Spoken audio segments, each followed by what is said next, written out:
Yeah, before that. I mean, I just think that the same way that Alex Smith was a great prospect, Trey's a great prospect. They're very similar in a lot of ways. They both came out of unconventional offenses.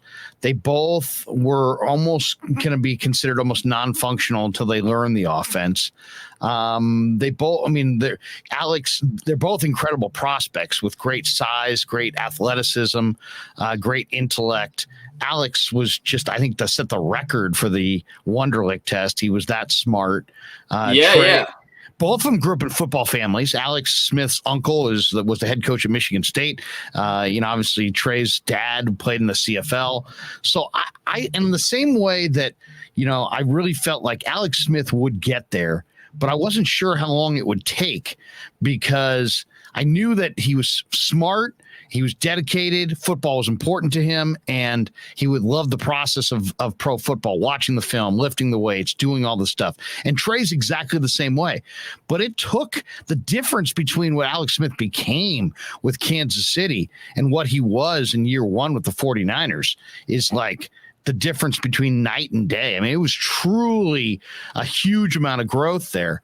And so I'm confident that Trey's going to get there.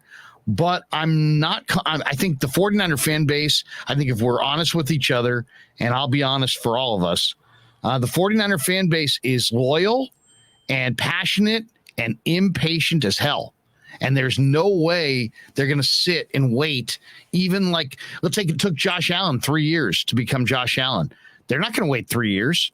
Heck, there are people on the radio on 95.7 today that were debating with me that there's a belief, well, that if Trey were any good, he'd be good now.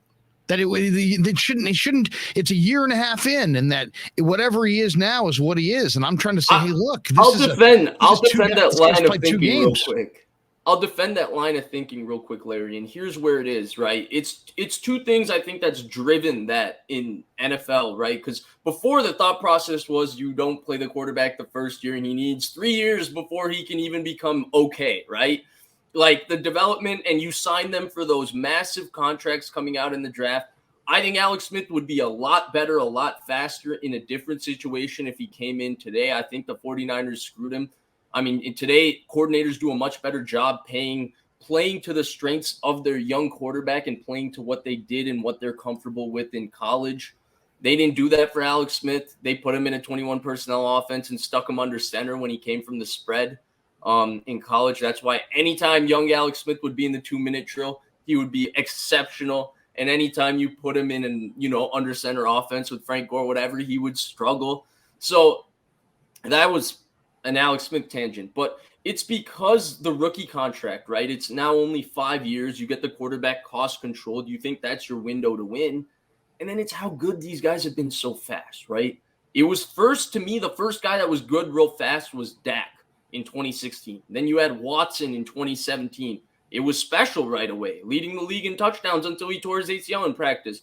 Then in 2018, Mahomes had a year, but the first Mahomes year is one of the 5 or 6 greatest quarterback seasons we've ever seen. 50 touchdowns, 5,000 yards. He's never been as good since, really. Right, and for all of Mahomes' weapons, the difference between Kansas City and what the Niners are doing with Trey Lance is they said, okay, Patrick, here are the weapons. The defense isn't that good. We're not going to run the football. You're going to win every single one of these games for us. And Mahomes was a D Ford offsides or a coin toss rule change away from going to the Super Bowl as a first-year starter, just with the team on his back, right? And then in 19, Kyler Murray was very good, very fast. Baker Mayfield had a good rookie season, but, he's regressed to the mean in terms of his play. And then Burrow and Herbert, they've been special really, really fast. Kenny Pickett looks pretty good. Maybe he can be pretty competent. I don't think he'll be at the level of the guys I just talked about. But I think we've seen all those guys you named were more experienced than this guy. Absolutely. Lamar Jackson as well. He was good very fast too. And so I think it's that really, Larry. I think because we've seen that and we've seen that these guys are going, again, you're right. Every quarterback is different. Every situation is different. But we've seen guys go at the same, draft spot. Some guys a couple picks lower, some guys a couple picks higher than Trey Lance. And we've seen this kind of instantaneous success.